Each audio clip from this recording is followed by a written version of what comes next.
Whoa, you're telling me there's an obesity crisis in the country where you literally can't fucking get anywhere without a car? Living under an economic order where maximum consumption for the lowest price possible is the most desired outcome for profit? Where low nutrient, high calorie foods are by far cheaper than the organic alternatives? Where the likelihood of heart disease and obesity is directly related to where your class position is? Working a job that requires you to sit at a desk for 40 hours a week, not including commute time in your car to get there in the first place? Geez, better just take the stairs. That'll fix it.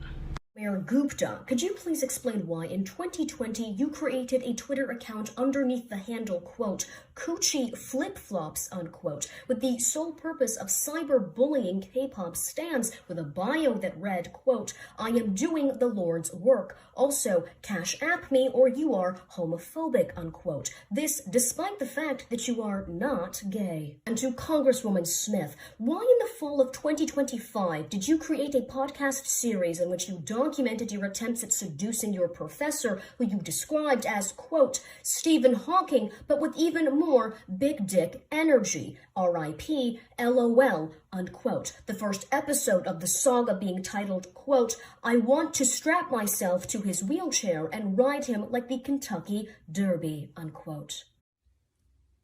A win is a win. A win is a win. I don't care what y'all say. A win is a win. I'm a schizophrenic, bipolar, BPD, autistic, ADHD, heroin. This is why I say the mental illness is nowhere near socially acceptable, let alone normalized. Around 50% of adults in the United States who are diagnosed with a psychiatric condition are diagnosed with more than one. The fact that y'all are making fun of people using this audio of someone talking about the diagnoses they struggle with is truly disturbing. And then I saw the, oh, these people who self-diagnose comments. Y'all do not understand a fucking thing about self-diagnosis, and it is so obvious. A lot of the time, especially with people of color and other marginalized groups, our symptoms manifest very differently than what most psychologists are looking for. So self-diagnosis can be crucial for some people to identify what they are struggling with.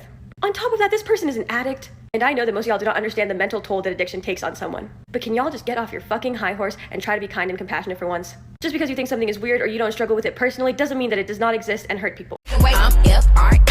Hold up, stop the beat. I'm a motherfucking city girl, ain't shit free by me. Conservatism is not simply who you vote for. It is not just a rabid defense of the status quo. It is not just regressivism and animosity towards marginalized people. Conservatism is a mindset. It is a way of viewing and making sense of the world around you, specifically through the lens of hierarchy. This hierarchical lens, this notion that since there are people at the top and people at the bottom, they must deserve to be in their respective places, influences and infects an enormous amount of our culture and our upbringing as children under capitalism. So what ends up happening is people become progressives because they are sympathetic to the notions, the policies seem sensible, or, and it is important to acknowledge, there is genuine social pressure for them to at least perform progressivism. Especially if you are a young person, being a progressive will make you friends, being a conservative will not.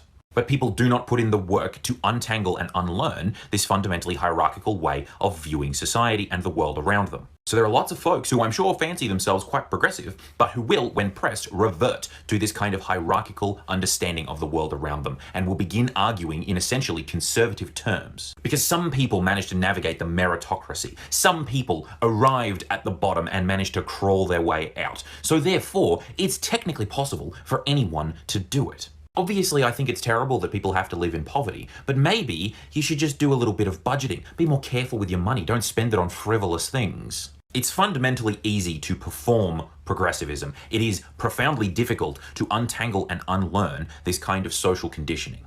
But if you consider yourself a progressive, you have an obligation to do it. Also, the middle class does not exist and is simply a term used to keep the working class fighting with each other. Middle class is just a safety blanket term for relatively well-off white-collar workers to separate themselves from the gross, icky laborers. All the while sidestepping the fact that if you are selling your labor on the market, you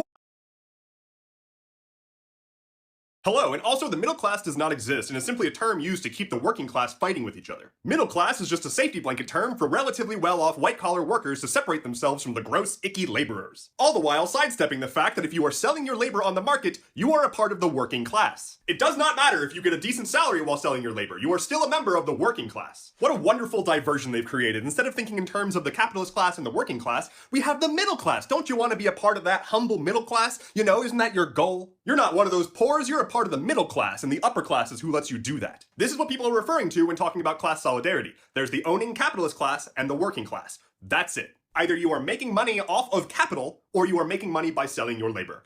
Those are the options. Some people do both. They work a job while having an investment portfolio, a 401k, stuff like that. You're still a member of the working class. That is a joke to the capitalist class. Unless your full-time job is to extract value generated by workers, you are not a member of the owning class. The vast majority of people in this country are part of the working class. And unless we have a unified front against the injustices that we are currently facing, there will never be change and there will never be improvement in our lives. Your neighbors are not others. The person taking your order at McDonald's is not lower than you. We are all part of the same class. Give your fellow working class citizens a break, support them when they need it, and they'll do the same for you. Be well. Here's my coffee, and here's what I'm currently reading. Stitch this with yours. Hi, it's me, your Folkpunk dad. Today's reminder is that you are not defined by any job or career, and that your productivity is not equal to your worth.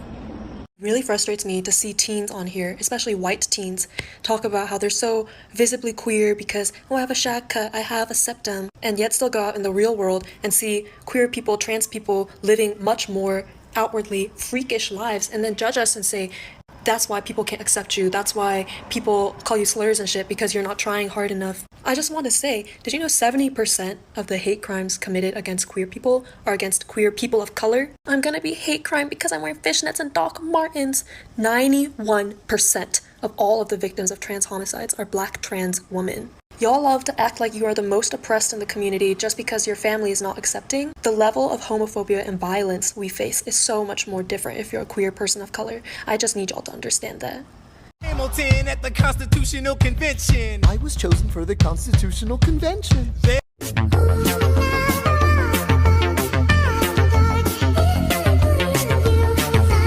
Like money. I don't care about money. Money means nothing to me. Is money not cool anymore? In that case, you could pay your taxes. Taxation is theft. Well said. Okay. And growing your fortune using public infrastructure and social programs to support your business and employees and then hiding your money when it comes time to pay for those things would be extremely clever. But you don't care about money. It means nothing to me. Some of us have evolved beyond needing fancy things. I'm actually less interested in fancy things and more interested in the ability to make decisions based on feelings other than financial terror. So you're afraid of the grind? There are 5 things I would never do as someone who works in the labor movement. Amazon edition. 1. Own a Ring camera. Amazon does share surveillance data with the police without your consent, which can get you and your neighbors in trouble. 2. Buy the new smart vac that Amazon's coming out with. They map your home and then give that data to police so that if police raid your home, they can map it.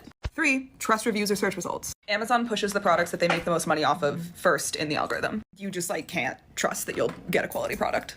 4. Not pay attention when I'm on the road next to an Amazon delivery truck. They push their drivers so hard. I'm talking 400 packages in 10-hour shifts. A package every 2 to 3 minutes. No breaks. Humans can't work like that. So yeah, there are high accident rates. And finally, 5, keep this information myself. Share this TikTok with someone who's trying to be a smarter, more conscious member of society. Why should I be calm? I have a right to be upset!